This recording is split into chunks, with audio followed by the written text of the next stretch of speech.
பார்க்க போகிறேன்னா உளுந்த வடை செய்வது எப்படி. ஆனால் இது எல்லாருக்கும் தெரிஞ்ச விஷயந்தான், பட் நான் சொல்லணுங்கிற அவசியம் இல்லை. ஏன் அப்படின்னு சொல்லி கேட்டிங்கன்னா, பேச்சுலர் ஒருத்தர் சமையல் வேலையை பண்ணிவிட்டு டிஃபன் வேலையை பண்ணிவிட்டு எல்லாமே தனக்கு தேவையான செய்கிறதுன்னு அது ஒரு பெரிய விஷயம்.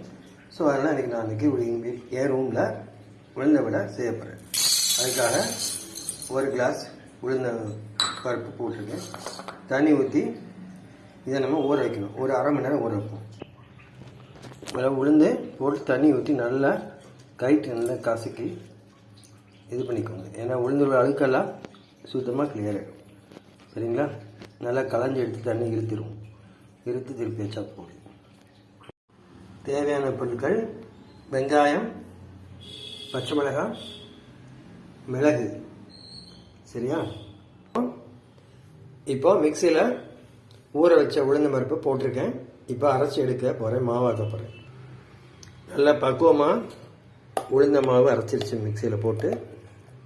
நிறையனா மிக்சியில் கிரைண்டரில் போடலாம். ஸோ மிக்சியில் அரைச்சிடுற பக்குவத்துக்கு தேவையான அளவுக்கு அரைச்சாச்சு. மாவு இந்த கன்சிஸ்டன்சியில் இருக்கும்.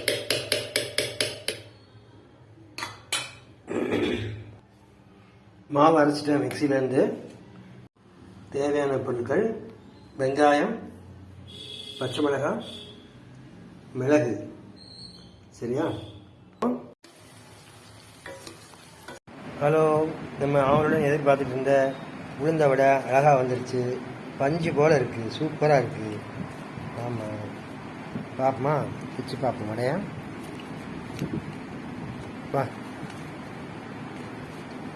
சூப்பராக அழகாக வந்துருச்சு. எவ்வளோ அழகாக இருக்கு பாருங்க. ஓகே கைஸ், மற்றொரு வீடியோவில் உங்களை சந்திக்கிறேன். பாய், வணக்கம், டாட்டா, see you.